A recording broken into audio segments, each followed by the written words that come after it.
वैवैव स्वतनगरकोलाहलभरो.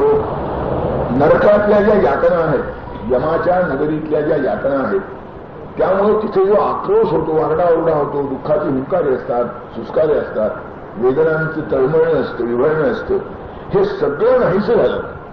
विलीनो वैवैव स्वतनगर कोलाहलभरा. वैवस्वतनगर कोलाहला विलीन. आणि ते यमाचे जे दूत होते नरकामध्ये आणणं कोणाला ती जीवाला पकडून, हे त्यांचं काम होतं. आणि तो कोटा त्याला पुरा करावा लागत होता.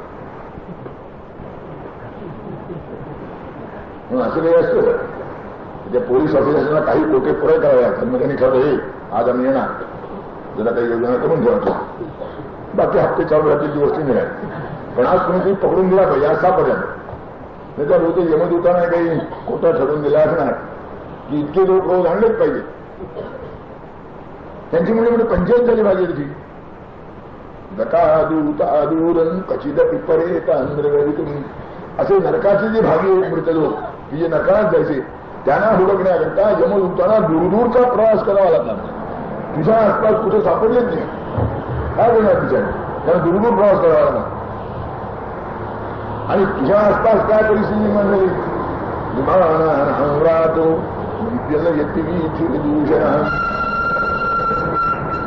विमानांची इतकी गर्दी झाली, विमानांची इतकी गर्दी झाली की अनेक ठिकाणी वन वे ट्रॅफिक करून सुद्धा पळायचे जॅम होत होता, तो होतच होता. विमानातो विद्यालय चिरदिविषराम. आकाशातले जे आकाश मार्ग आहेत स्वर्गाला घेऊन जाणारे, त्यांच्यावर विमानाची इतकी दाटी झाली की तो ट्रॅफिक कंट्रोल करण्याकरता नाना तऱ्हेच्या योजना कराव्या लागल्या. तिथे गर्दी झाली आणि हे सगळं ओस पडलं.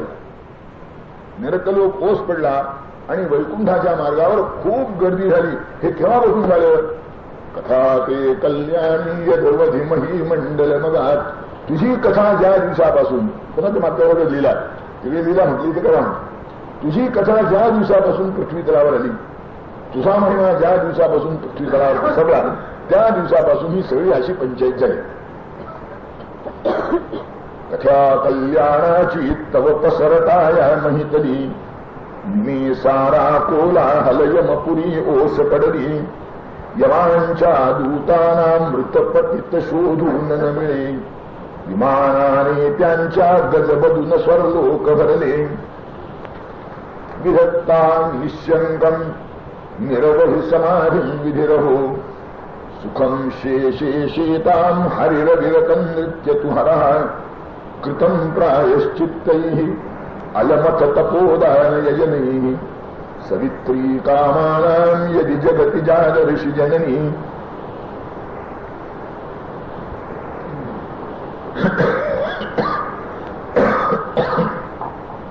एक विधान हा भक्ताचा सौधर्य म्हणतात की एकावर श्रद्धा असली की आता बाकीच्या कोणाची आवश्यकता नाही असे त्या भक्ताला मनापासून वाटतं. आणि म्हणून आपल्या श्रद्धास्थानाच्या गौरवाने जगन्नाथ म्हणतात की भागीरथी आता इतर देवदेवतांना काही काम उरलं नाही. त्यांनी आपला सगळ्या वेळ त्यांच्या आवडीच्या ज्या ज्या गोष्टी आहेत त्या गोष्टीमध्ये खुशाल झाला. काम काय? काम असेल तर ठीक आहे, आपली आवडणारा गुंडवून एवढं तुमच्याकरता करतो असं म्हटलं पाहिजे. आता कामच उडवून नाही मिळेल. निरंत विरक्ता निशंकन निरवधी समाधी विधिर हो. ब्रह्मदेव जो आहे त्याला खुशाल समाधीस्थ हवे या घेऊन बसले. निरवधी अमुक इतका वेळ वगैरे काय नाही. त्याला समाधीची आवड आहे ना, नाक धरून बसायची आवड आहे ना, डोळे मिटून बसायची आवड आहे ना, बस किती वेळ बसायचं तेवढं बस, काही काम नाही.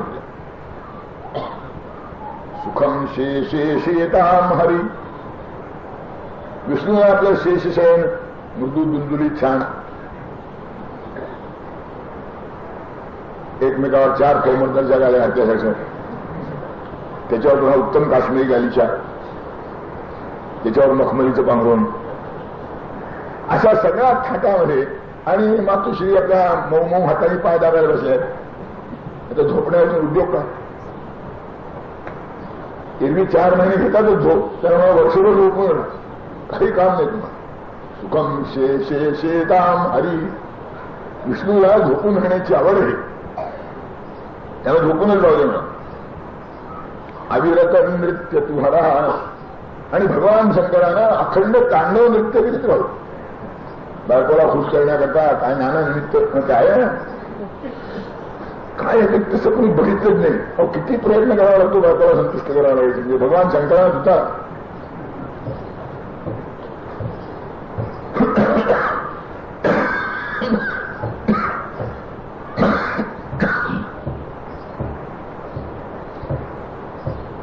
काय शिकतो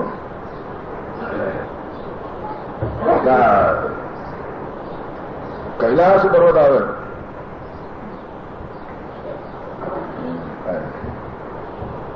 कैलासेति मनोहरी माझा श्लोक आहे. पुन्हा आठवणी सांगितलं आशय सांगतो की पार्वतीला सिंहासनावर बसवलं आणि भगवान शंकर तांडव नृत्य करायला प्रवृत्त झालेली आहेत. आणि त्यांच्या साथीला कोण आहे? इंद्र, चंद्र, वरुण. इतकंच नाही तर विष्णू भगवान मृदंग वाजवत आहेत त्यांच्या साथीला. विष्णू सांद्र मृदंग वादन पटुर्देवा समंता. तेव्हा असा नृत्य एकेकाची एक आवड असते. तेव्हा नृत्य करण्याची भगवान शंकरांना आवड आहे. त्यातही पार्वतीला समोर ठेवून नृत्य करण्यामध्ये त्यांना फारच आवड आहे. त्यांना नाव नाचत राहा, आमच्या काही तक्रार नाही, तुम्ही खुशाल नाच. तुम्ही आणि तुमची पत्नी संतुष्ट होईपर्यंत नाचा. सगळे देव साथीला घ्या, त्यांना दुसरं काही काम होतील. कोणा बासरी वाजायला सांगा, कोणा धान वाजायला सांगा, कोणा मृदंग वाजायला सांगा, आहे कसं देत. तेव्हा तुम्ही हे नृत्य करा, आमची तक्रार नाही काही, तुम्हाला कामच नाही काही. सुखम शेषेदाम हरिहरजतन नृत्य तुहरा कृतम प्रायश्चित्त. अनेक प्रकारच्या पातकांना नाना प्रकारची प्रायश्चित्त आहेत. त्या प्रायश्चित्ताच्या पोथ्या सगळ्या गुंडाळून ठेवायला हरकत नाही. त्यांना काही काम, त्यांचा काही उपयोग, त्यांची काही आवश्यकता नाही. कृतम प्रायश्चित्त आलमथ तपोदान यजन. तपश्चर्या करावी, दान द्यावं, यज्ञ करावे. केवढा खटात होतो, कोण करतो? एकादशी करता करता पंचायत होते, ते तपश्चर्या करावं. आलमथ तपोदान यजन. तो ते दान द्यायला नको, ती तपश्चर्या करायला नको, ती व्रत वैकल्य करायला नको, काही नको. हा सवित्री कामानाम यदि जगती जागरिषी जननी. सगळ्यांच्या सगळ्या इच्छा पूर्ण करणारी हे माते, तू सावध आणि दक्ष आणि जागृत असताना इतरांना काम काय आहे? तू एकटी पुरुष आहे सगळ्या गोष्टी करणार. सवित्री कामानाम यदि जगती जागरिषी जननी. लावो ब्रह्मा समाधी हरिसुखशयनी. झोप घेवो सदाती. राहो नृत्यात दंग त्रिपुर रिपुरसे खंताता मलाती. आरतांच्या पूर्तीसाठी अविरत असता दक्ष तू एकदर्थ. नाना यज्ञाधिकरणी जप तप अवघे वाटती सर्व व्यर्थ. स्मृतीं याता पुंसाम अकृत सुकृतानाम पिचया. हरन्त्यन्तस्तंग्रान्तिमिरमिव चंद्रांशु सरणि. यं साते मूर्ति सकल सुर संसेव्य सलिला. मान्तः संतापं त्रिविधमपि पापञ्च हरताम्. आई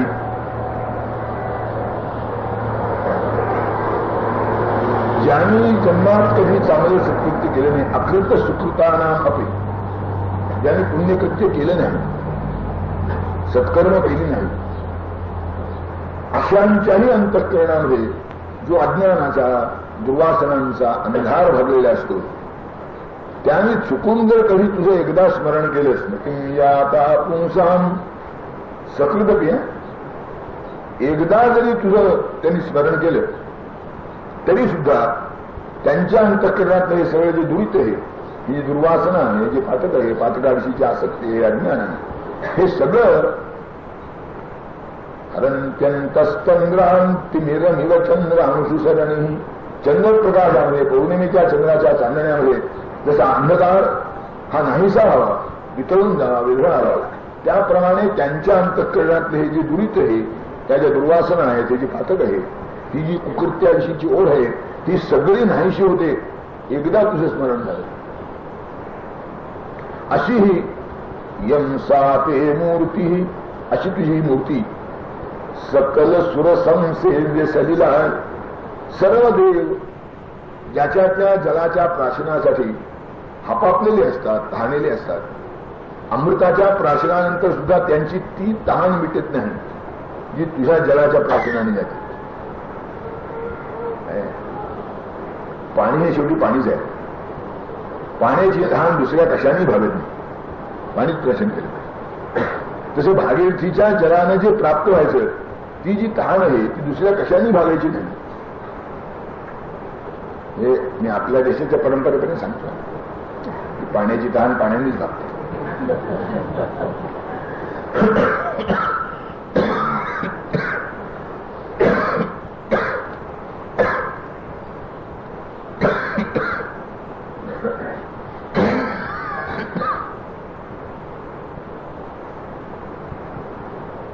तेव्हा देवानीही जिच्या जलाचं प्राशन करण्यामध्ये आनंद मानावा. सकल सुर संसेव्य, ते जलप्राशन करण्यामध्ये देवही आतुर असतात, उत्कंठ असतात. त्याला एक लक्षण ओढ असते या जलाच्या प्राशनाची. असं तुझं जे जल ते काय करो.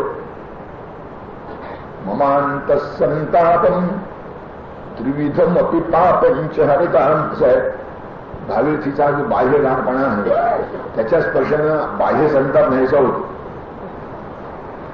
इतका नाहीसा होतो की थोडी ऊब आली तर बरं असं वाटायला इतका नाहीसा होतो. किंवा बाह्य संताप नाहीसा होतो यात काही जवळ नाही, तो होईलच. प्रार्थना त्याकरता करीत नाही मिळाली. ममांत संतापन त्रिविधमपि पापंच हरतान. माझा जो अंतःसंताप आहे, माझ्या अंतःकरणात ही जी अस्वस्थता आहे, जी बेचैनी आहे, ही जी सारखं काहीतरी असं विलक्षण दुःखद वाटेल असतं आतून, नाना तऱ्हेची कारणे घडतात त्याकरता. कधी नको ते प्राप्त होतं, कधी हवं ते मिळत नाही, कधी मानापमानाचे प्रसंग येतात, नाना गोष्टी होतात. त्याची ओढ लागते, त्यांनी अंतःकरण असं उचंबून जाण्यासारखं होतं, कासावीस होतं, अधीर होतं आणि त्याचा विलक्षण ताप होतो. कोडगी माणसं सोडली ते बहुतेक सगळ्या अनुभवत आहेत. निर्लज्जस्य सुखी भवेत म्हणतात त्याचा आहे. पण इतर सगळ्यांना हा जो मानसिक ताप आहे त्यातून सुटका सहसा प्राप्त होत नाही. ती भोगवतात कोणत्या ना कोणत्या. फार तर सभ्य मनुष्य गंभीरपणाने बाहेर ते दाखवित नाही, इतकंच काय. पण आतली त्याची जी अस्वस्थता आहे ती कधी जात नाही. त्याच्यावर इतर अनेक तऱ्हेची कामं असतात, जबाबदारी असतात, त्यामुळे ते एखादं गुंतून त्याला राहता येत नाही. हे किती जरी खरं असलं तरी ते सगळं वागवत त्याला हिंडावं लागतं आणि त्याचेच तर परिणाम निर्णय शारीरिक व्याधीमध्ये होतो. आजचे शब्द वापरायचे हा जो स्ट्रेस आणि स्ट्रेन आहे, अनेक कारणांनी निर्माण होणारा, तो जर दूर झाला नाही तर बाकीचं सगळं जीवन सुखी असलं काय नसलं काय सारखंच. बाहेर वैभव किती आहे, ऐश्वर्य किती आहे, त्याला जाऊन किंमत राहत नाही. ऐश्वर्यामध्ये लोळणारी माणसं सुद्धा झोपे वाचून तळमळत असतात, डोळ्या घेतील तर झोपती असतात, अशी स्थिती आहे. असं होतं. म्हणून जगन्नाथ म्हणतात ममांत संतापम. माझा जो आतला हा ताप आहे, ज्याला त्रिविधम अपि पापम, तीन तऱ्हेची पापतं कारणीभूतात, अधिदैविक, अधिभौतिक, आध्यात्मिक पातळीवर झालेली किंवा शारीरिक, मानसिक आणि बौद्धिक पातळीवर झालेली. सामान्यतः शारीरिक पाप सगळ्यांच्याकडून होतच असं नाही. मी अनेक वेळा आपल्याला सांगितलं असेल की माया सुरू करता माणसाचे 3 वर्ग केले. एक सत्पुरुष, सज्जन आणि दुर्जन. तर सत्पुरुष कोण? ज्याचं मनही पाप करीत नाही तो. सज्जन कोण? ज्याच्या शरीराने पाप घडत नाही तो. आणि दुर्जन कोण? ज्याचं शरीरही पाप करतं तो. सज्जनाच्या मनात, सत्पुरुषाच्या मनामध्ये कधी पाप करावं असं वाटतच नाही, भावनाच होत नाही त्याची.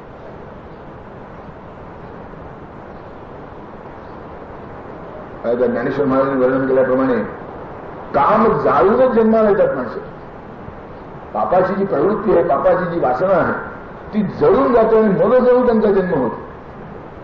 असे सुखाधिक बाजूला असं वर्णन केलं ज्ञानेश्वर महाराज. तर अशी सज्जन काही माणसं असतात की ज्यांच्या हातून वाईट कधी घडतच नाही, मनात त्यांच्या सुद्धा कधी येत नाही. थोर महात्मे आहेत ज्ञानेश्वर, तुकाराम, रामदास यांच्या योग्यतेची माणसं. बाकीचे आपण सामान्यतः कसे असतो, पुष्कळ गोष्टी मनात येतात, पण नको बाबा, लोक पाहतील म्हणूनच केलं नव्हे, ते जर आणखीन खालच्या पातळीवर आले, काही क्लास झाले की जे फक्त लोक पाहतील म्हणून पाप करीत किंवा वाईट गोष्ट करीत नाही. आणि याच्यात चांगले मोठे मोठे सुद्धा असतात. मी आपल्याला एका शास्त्री मंडळाची गोष्ट सांगितली की नाही, मी आणि आमचं तुकाराम होतो बरोबर, पंढरपूरला शास्त्री महाराज आले होते, आमच्याच घरी उत्तरले होते. त्यांची प्रवचन चांगली प्रवचन करत असते. पंढरपूरला जाताना एक सिनेमा लागला आणि ते म्हणले, अरे आपण जाऊया का सिनेमा? म्हणजे जाऊ म्हणजे काढायचे. आम्ही तिकीट काढायला गेलो, तिकीट काढून आलो, इतक्यात शास्त्रीबाना वाटत कुणी नमस्कार शास्त्रीबाबा ओळखून नमस्कार झाला.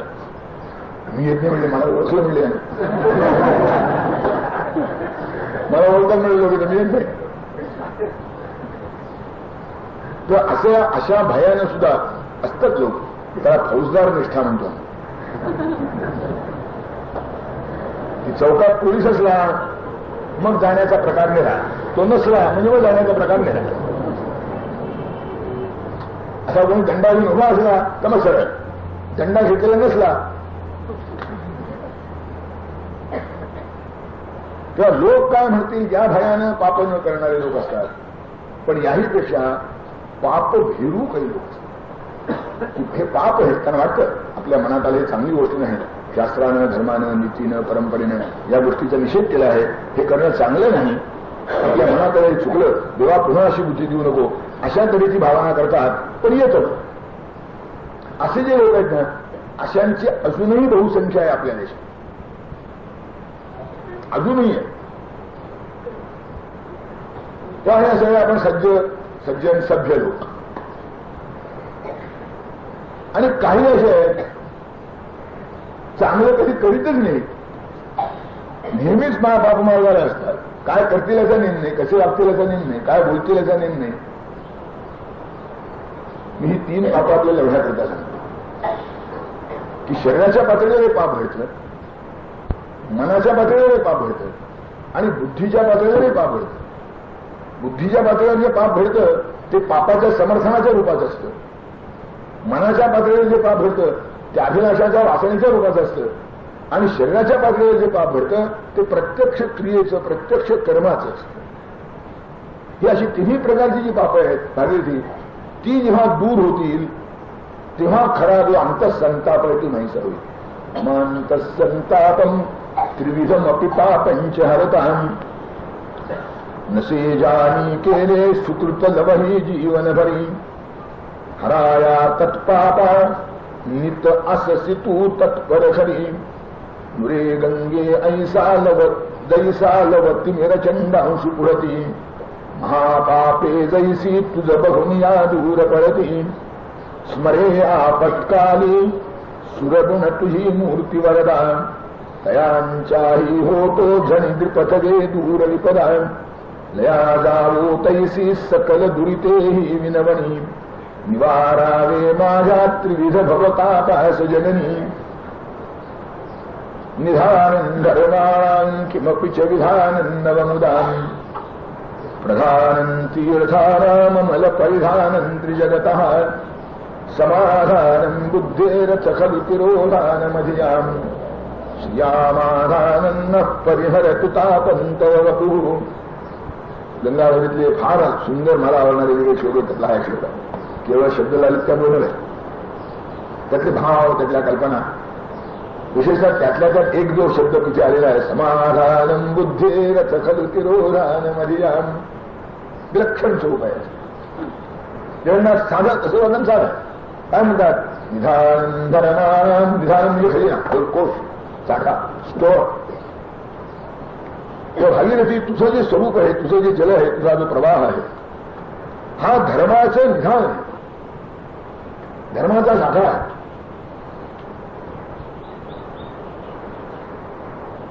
धर्म ज्याला म्हणतात तो सगळा तुझ्या रूपानं साठवलेला आहे. कोठार आहे त्याचं, भांडागार आहे. विधान धर्माणां किमपि च विधानं नवमुदां, नवीन नवीन आनंदाला प्रेरणा देणारं, नवीन नवीन आनंदाला स्फूर्ती देणारं असं हे तुझं जग आहे. किमपि म्हणजे वर्णन करून सांगता येत नाही असं काय होतं, ते होतंय खरं आहे. पण का होतं, कसं होतं, काय होतं, कसं वर्णन करून सांगणार? अशक्य गोष्ट आहे. मी आपल्याला खरंच सांगतो, अगदी प्रापंचिक आनंदापासून ते कोणाच्या अनुभवाला येत असेल त्या पारमार्थिक आनंदापर्यंत कोणत्याही आनंदाचं वर्णन करता येत नाही. फार बरं वाटतं एवढंच सांगता. त्याच्या अवस्था सांगा, त्याच्या स्टेजीस सांगा, अशक्य गोष्ट. अनुभवाचं हे वैशिष्ट्य आहे की ते वर्णन करता येत नाही, मिळाला एवढंच सांगता येत. साहित्यिक वर्णन करतात असं वाटतं ते खोटं येते, त्याच्या भोवताचं वातावरण वर्णन करीत दिसतात. जो प्रत्यक्ष आनंद मिळतो त्याच्या आनंदी त्याने वर्णन त्याने करता येते आणि ते त्या वातावरणाच्या वर्णनात गुंगवतात आणि आता काय छान वर्णन केलं, काय बरोबर वर्णन केलं, जे सांगायचं ते सांगितलंच नाही. म्हणून किंमत विचार की ज्याचं वर्णन करता येत नाही असा आनंद प्रति क्षणाला होतो. रोज नवीन आनंद मिळाल्यासारखा वाटतो, ते कधी शिळ होतेच नाही. आणि हेच तर रमणीयतेचं खरं रूप आहे असं शास्त्र सांगतं. प्रतिक्षणम यन नवतानुभवती तदेव रूपम रमणीयताया. सुंदर, रमणीय, आकर्षक कशाला म्हणायचं? क्षणाक्षणाला जे नाविन्याने प्रगट होतं, जी शिळ झाल्यासाठी वाटलेच नाही, ज्याचा कंटाळा कधी येतच नाही. रोज नवीन असतं, रोज ताजं असतं. तुझं हे जे जल आहे किंवा जलप्रवाह आहे, तुझी जी मूर्ती आहे ही किमपीच विधान नवमुदान, रोज नवीन आनंद देणारी आहे. प्रधान तीर्थानाम, सगळ्या तीर्थामध्ये श्रेष्ठ आहे. प्रधान तीर्थानाम अमल परिधान त्रिजगता, सगळ्या जगताला पांघरून घालणारं निर्मळ वस्त्र आहे. पांघरून हे एक अतिशय महत्वाची गोष्ट आहे. उकाड्याच्या दिवसात सुद्धा पूर्ण उघडी झोप येत नाही. पातळ का होईना काहीतरी अंगावर जायचं. त्या पांघरुणाचा एक मोठा आशय असतो, आधार असतो. का बरं वाटतं सांगणं मोठं कठीण आहे. डास असतील त्या गोष्टी निराश ठेवून द्या, पण डास नाही कशी स्थिती ठेवली, उकडते अशी वाटलं तरी अगदी उघडं बरं वाटत नाही. त्याला पांघरुणाची आवश्यकता, त्यामध्ये मोठा आधार असतो. बरोबर, त्या आधाराचा आनंद आहे. जन्मतःच आईनं कुशीत घेऊन पांघरून घातलेलं असतं, ती सवय माणसाची आयुष्यभर त्याला पुरती असं आहे की त्याला त्या पांघरुणाची जी जवळीक आहे ती कधी सोडावीशी वाटत नाही. आता ह्या सगळ्या जगताला कोण असं पांघरून घालणार, कोण पाखड घालणार त्याच्यावर? तू. आणि पांघरून कसं आहे, अमल, निर्मळ आहे, स्वच्छ आहे. पांघरुणाच्या स्वच्छतेची आपण फार कमी काळजी घेतो. तुझं अतिशय निर्मळ, अत्यंत स्वच्छ, अत्यंत पवित्र असं पांघरुण आहे. अमल परिधान त्रिजगत. आणि या सर्वावर काय म्हणजे समाधान बुद्धे. बुद्धी फार विलक्षण वस्तू आहे. जो जो ती अधिक उत्कट, जो जो ती अधिक प्रगल्भ, जो जो ती अधिक तीक्ष्ण, तो तो त्या माणसाचे हाल पा. भाग्यवान माणसं ती ज्याला बेताची प्राप्त होते. लोक प्रभावित होतात, लोक कौतुक करतात, लोक आदर करतात, हे सगळं ठीक आहे. पण त्या बुद्धीची तीक्ष्णता जी आहे, त्या बुद्धीची प्रगल्भता जी आहे, सहजासहजी इतरांच्या लक्षात न येणारी गोष्ट ज्याच्या लक्षात येते त्याचा छळ फार होतो. त्याला सुख मिळत नाही, शांतता मिळत नाही. तो अख्खे असा अस्वस्थ राहतो, बेचैन होतो. आणि मग त्याला व्यसनाधीन तरी व्हावं लागतं, नाहीतर तो वेडा तरी होतो. जगातले सगळे मोठे मोठे प्रज्ञानंत एक व्यसनाधीन तरी झाले, नाही तर वेडे तरी झाले, नाही तर परमेश्वराचे भक्त झाल्यानंतर सुखी झाले. काहीतरी एक आहे. वेड्यांची जर यादी केली तर त्यात निर्बुद्ध नसतात, चांगली बुद्धिमान माणसं असतात, तीच लवकर वेडी होतात. कारण बुद्धीला आवरणं हे नाठा घोड्याला आवरण्यापेक्षा सुद्धा कठीण आहे. वाघसिंहाला एक वेळ तयार ठेवता येईल, पण बुद्धीवर नियंत्रण ठेवणे ही अशक्य गोष्ट आहे, कठीण गोष्ट आहे. फार श्रम लागतात त्याच्यामध्ये. हिचं समाधान कोण झालं? तिला शांत कोण झालं? तिला स्थिर कोण करणार? तिला प्रसन्न कोण ठेवणार? ती अशी राहते तलवारच्या पात्यासाठी, तुकडे पाडणे एवढंच तिला माहिती. ती समन्वय जाणूच शकत नाही. समन्वय जाणण्याचे तिथंच सामर्थ्य आहे खरं, पण समन्वय जाणू शकत नाही. तिला विश्लेषण करण्याचाच आनंद वाटतो, डिसेक्शन नाही शकत. अॅनालिसिस सारखं. त्या अॅनालिसिस हे काही थोड्या मर्यादेपर्यंत शास्त्राचं वस्तूचं ज्ञान ओढून घेण्याकरता उपयोगी पडतं, पण शेवटी सिंथेसिस करता आलं पाहिजे नाही. ज्याला सिंथेसिस करता येत नाही त्याला अॅनालिसिस करण्यात काय अर्थ आहे? तेव्हा बुद्धी ही एक तऱ्हेचा शाप आहे. एका बाजूने ती वरदान आहे, दुसऱ्या बाजूने शाप आहे. आणि म्हणून ज्यांना कोणाला बुद्धी प्राप्त झाली असेल त्यांनी एकतर आळशी व्यसनाधीन तरी बनलं पाहिजे, नाहीतर सतत उद्योगात मग्न तरी असलं पाहिजे. माणसं बहुधा पहिला मार्ग शिकतात.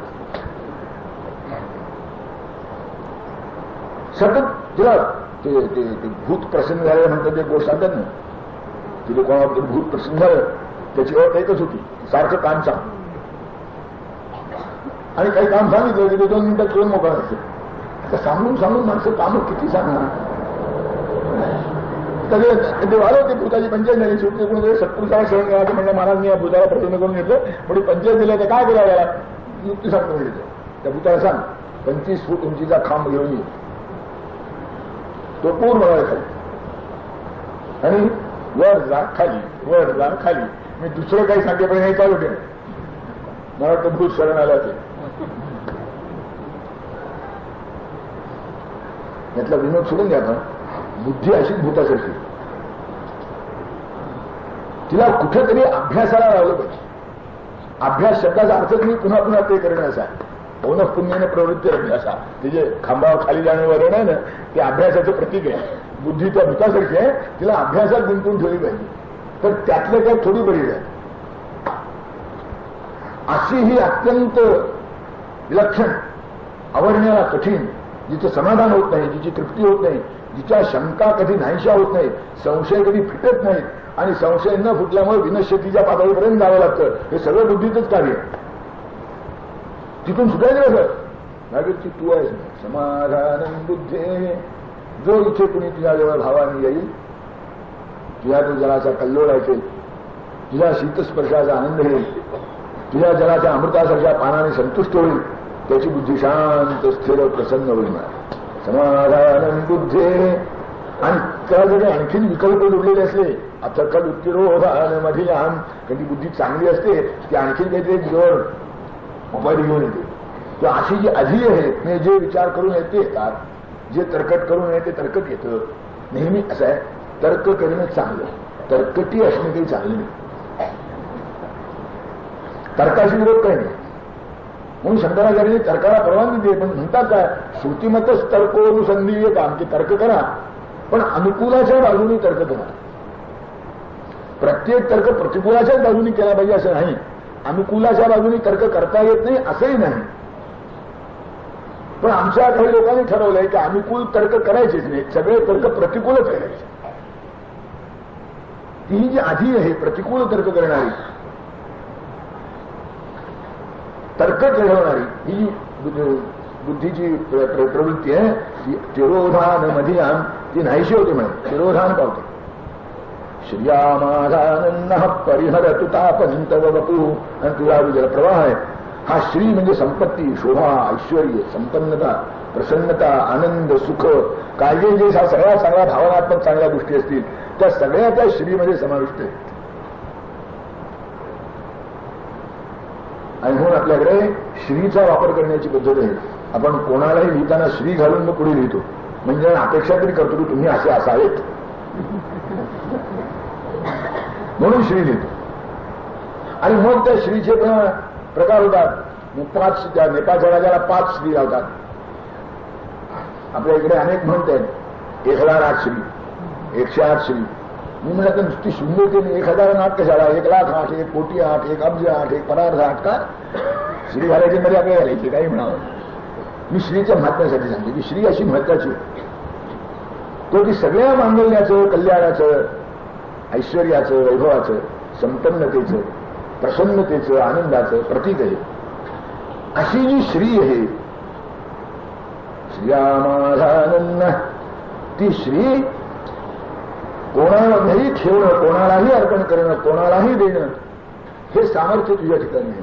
तुझ्यापासून अशी श्री प्राप्त होते, तुझ्यामुळे ही श्री मिळते लोकांना. श्रियामाधानंद परिहर तुता पंतवपू स्वरूपी तुझ्या जे अधिष्ठान लाभे पहा सुकृता ते विधर्मासही करी बुद्धीचे जे समाधान अंती तसे नष्टाज्ञान दारिद्र्यही तुझे स्थान अत्युच्च तीर्थात साऱ्या त्रिलोकास प्रावरण ते निर्मळ हरो सर्व संताप शोकास गंगे असे तुझे रूप रम्योज्वल कुंडलिक वरदा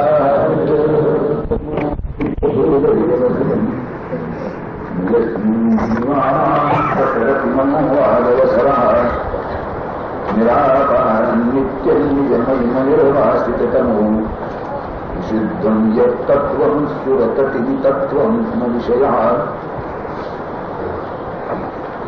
जगन्नाथ पंडितांनी भागीरथीची अनेक प्रकारांनी अनेक स्वरूपात प्रार्थना केली आहे. त्यात विनोदय थट्टामस्करी आहे, सामान्य मानवी भावभावनांचंही वर्णन आहे. कधी विलक्षण आतुरतेने उत्कंठ होऊन कृपा प्रसादाची याचनाही केली आहे. कधी आपल्या सामान्य व्यवहारिक बुद्धीप्रमाणे अतिशयोक्तीचा अवलंब करून कल्पनाला सही रक्कमला. आणि हे सगळं भक्ताच्या अंतःकरणाला शोधणारं असं आहे. अतिशय प्रेम असलं, अति जिव्हाळा असला, विलक्षण ओढ असली की या सगळ्या गोष्टी त्यात सहज निर्माण होतात. लाडानेही गाळूचा घेतला जातो की नाही, तसं आहे. लेकराचं कौतुक करताना आई किंवा प्रेम असलं तर नवऱ्याचं कौतुक करताना बायको कोणकोणती विशेषणे वापरलेले काय काय आहे याचा काही नेम नसतो. तसं भक्ताच्या अंतःकरणात सुद्धा आपल्या आराध्य देवतेसंबंधी तशाच भावना असतात.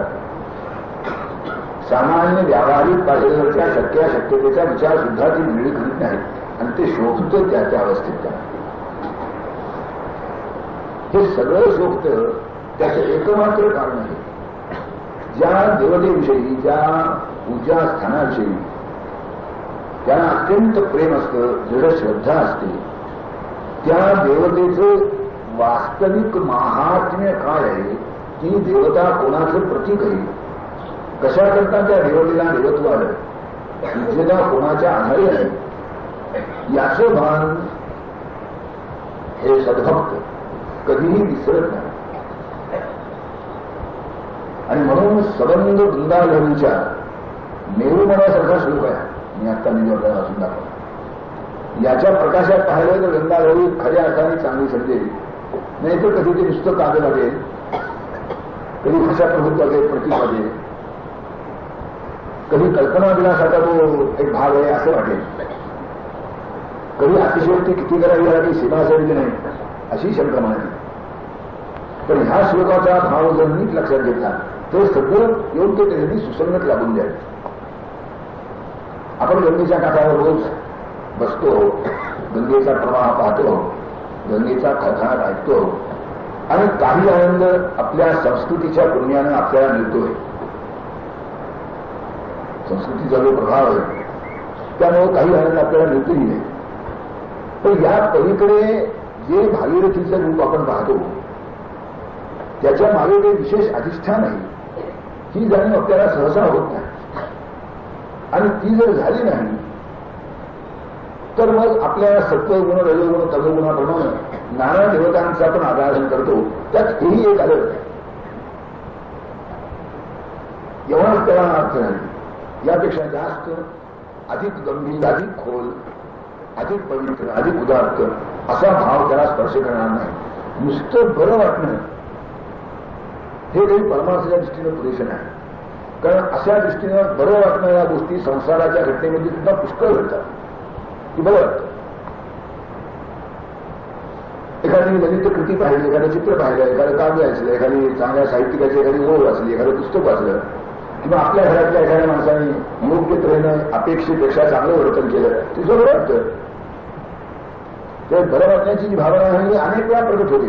तशी इथे आल्यानंतर बरं वाटण्याची भावना प्रगट होते, याची शंका नाही. त्या बरं वाटण्याच्या मागे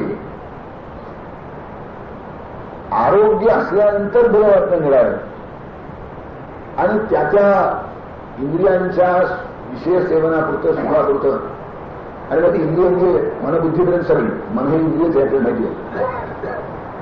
कुणी माझं कौतुक केलं की मला बरं वाटतं. काय फायदा विचारलं तर उत्तर काय? उत्तर नाही, बरं वाटतं. कुणी नाव ठेवली वाईट वाटतं. काय बघितलं माझं, काय मला कातडं करून गेलं, मला जखम झाली, डोकं फुटलं, एखादी व्याधी बळावली, काय झालं, काय नाही, वाईट वाटतं. तेव्हा असंच माणसाला निरळ्या कारणाने बरं वाटतं. उत्कृष्ट आरोग्य असल्यानंतर जे बरं वाटतं ते बरं वाटतं निराळं, तेही बरं वाटणंच आहे. आणि अशा काही बारीक सारीक लहान मोठ्या घटना घडल्या आणि त्याच्यामुळे बरं वाटणं निराळं.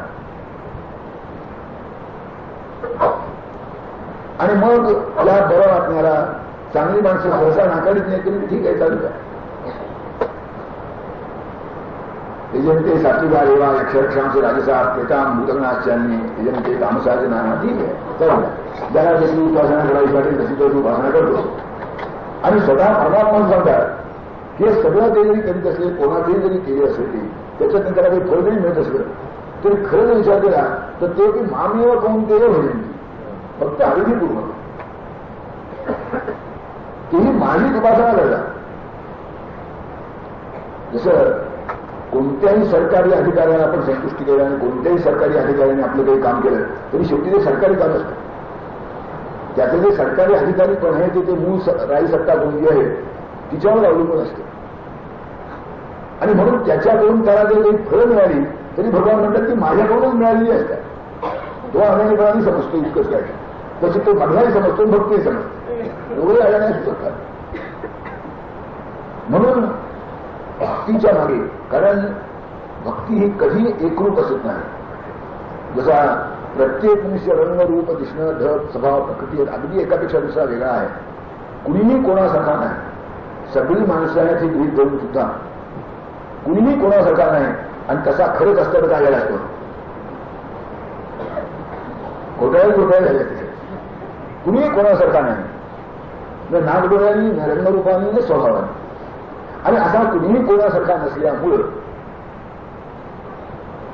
प्रत्येकाची जशी नागडोळ्याची विशिष्टता आहे तशी प्रत्येकाची मनबुद्धीचीही विशिष्टता आहे.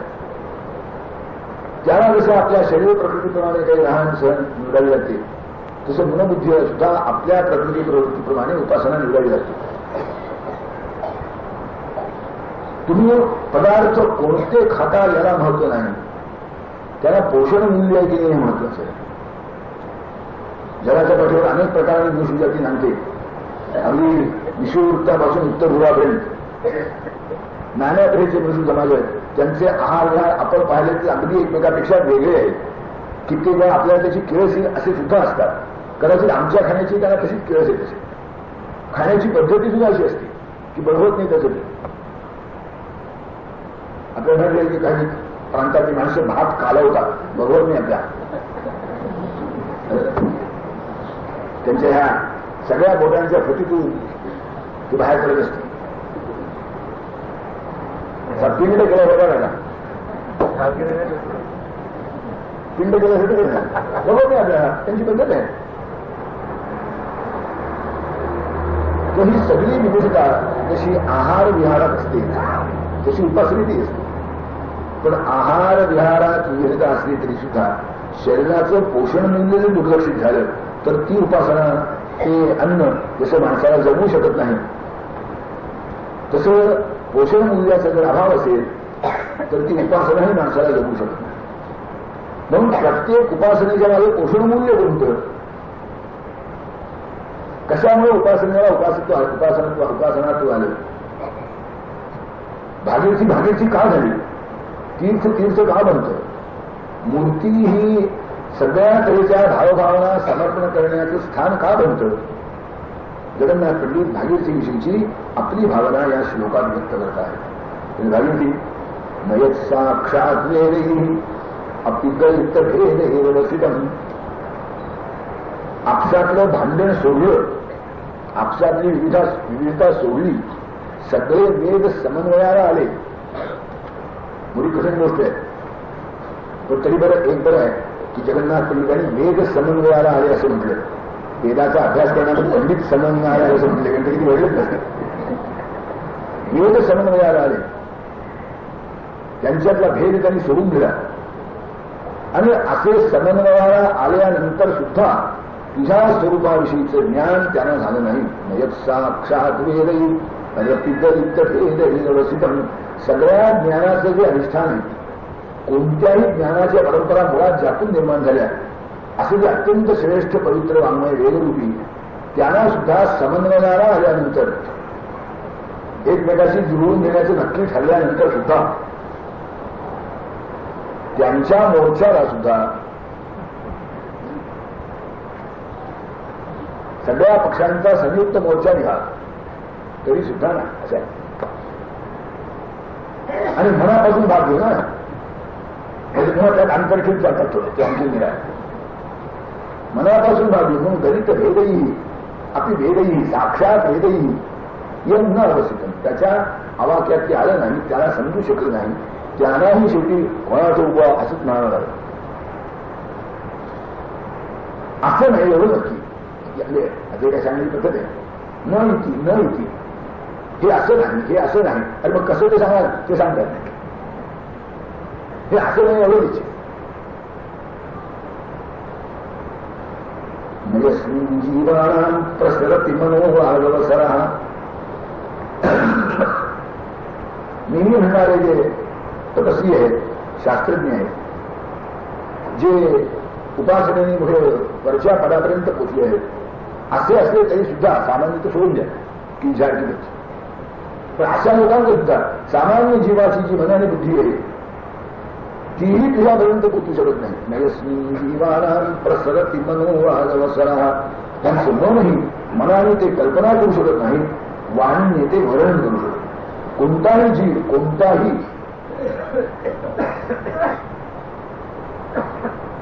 वाचा पांगू होते अशी स्थिती होती. समजावून सांगता येत नाही. हे अमुक असं बोटाने दाखवता येत नाही. कुणीतरी गुरुने कोणातरी शिष्या सांगितलं कसं बोटाने दाखवू तुला, घे अनुभव गुरुच्या आम्हाला. अनुभवाला येतो पण दाखवता येत नाही. आणि माणसाची सगळी घडतो कारण त्या अनुभवाला कष्ट पडतात. शब्दाने समजून घेणं सोपं असं वाटतं की शब्दाने समजून घेत आहे तर जमत. नयस्मिन् जीवानां प्रसरति मनो आगवसरः.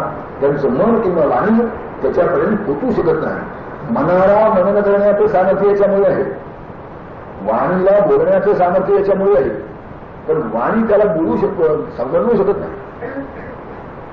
केवळ बोलून द्या. आणि म्हणून त्यांनी तर उपासनेची चर्चा केली आहे की ब्रह्म अवघडा कशाने मिळेल, एकदम जनितम उपासते, ज्याची उपासना केली जाते ते नाही, त्याच्या मागे काहीतरी आहे. आणि म्हणून भाष्यामध्ये थोडा जरा वेगळा ओढ करून न प्रतीके नाही सहा, प्रतीकामध्ये ते नाही असं शंकराचार्यांनी मुद्दाम सांगितलं आहे. वास्तविक 2 नकार आकाराचे वाचन झाले पाहिजे, न प्रतीके नाही सहा अशा अर्थे. पण भाष्यामध्ये मुद्दाम म्हणून असं म्हटलं की नाही, प्रतिकात तर येत नाही, प्रतीक हे शेवटी प्रतीक राहतं. त्याची किंमत कमी होते असं मुळीच नाही. काही शहाणे पाहत प्रतिका मानतच नाही, प्रतीक आम्ही मानत नाही. उच्च आपल्याला प्रसिद्ध विवेकानंदांची कथा माहिती असेल की ते कोणी विवेकानंद आल्यासारखे सहज काही दुकानावर ते संस्थाने दुकानला त्याचा विवेकानंदाचा मूर्तीपूजाला सांग, मूर्तीपूजेत काय विवेकानंद त्याला अनेक प्रकारे समजून सांगण्याचा प्रयत्न केला. कोणी तर्कटी माणसं आहेत ना, करू ये समाधान गो मूर्ख त्याचे, धरू ये सुखे चित्त पैदान त्याचे, न जाणे न देणे अशा पामराला बुझावू शकेना विघाता तयार. ब्रह्म पटवून घ्यायचं त्यांना पडेल सर. पण विवेकानंद माणसं असतात ना, त्यांचा अभिप्राय वेगळा असतो. ते मग पटवून देण्याची अशी मार्ग काढतात की दुसरा काही प्रकारच घ्यायला नाही. तो 2-3 दिवस काही चर्चा झाली होती मूर्तीमध्ये काय म्हणतोय, आमचं मूर्ती म्हणजे असं काय, मूर्ती म्हणजे दगड काय काय ते मग पुष्कळ. माझ्या एका मित्रांनी मला सांगितलं म्हणजे पंढरपुरात मूर्ती घडतात काय ना, तिची मूर्ती घडताना हलू नये त्याचं काही वेळ नाही. तो पाथरवट आहे तो त्या मूर्तीच्या उरावर बसतो न घडतो चक्क. आता ती मूर्ती पुरी होत आली असेल म्हणजे कसं सुचवता काय तो त्याला काय वाटत नाही, तो छातीवर बसतो. आणि म्हणून आपल्याकडे प्राणप्रतिष्ठापना होईपर्यंत मूर्तीला मूर्ती नाही समजतात. ती प्राणप्रतिष्ठापना झाली नाही मग मूर्तीला मूर्ती देतो संस्कार व्हायला. तेव्हा विवेकानंदांनी त्या राजाच्या मोठा संसारिक होता, त्याने आपला आमचा हा महाल बघा, तो महाल बघा, येऊन करा तेव्हा करा असं सगळं विवेकानंद ठेवलं. ते भूषण असतील ना ते विवेकानंदांनी आपल्या सभागृहामध्ये आणलं जिथे त्यांचा दरबार भरत असे. आणि त्या सभागृहामध्ये चांगल्या चित्रकारांनी काढलेली अशी मोठी मोठी चित्र होती. ते विवेकानंदाचं त्याचं बापाचं होतं, त्याच्या आज्याचं होतं, आणखी कोणाचं काहीतरी होतं. ते विवेकानंदच्या सभागृहातून हिंडता बरोबर ते हुजऱ्या होत आहेत. त्या हुजऱ्याकडे गेले थूक म्हणजे त्या राजाच्या बापाचे चित्र होते. थूक म्हणजे आता तो हुजऱ्या काम होता तुला राजसाहेबांनी डोळे स्वामी काय बोलता एका कापडावर वेडेवाकड्या रंगाच्या फरफट्या गेलेल्या कापडावर तुझ्या हुजऱ्या थुंका सांगतो माझ्या बापाचं चित्र म्हणजे बाप नाही.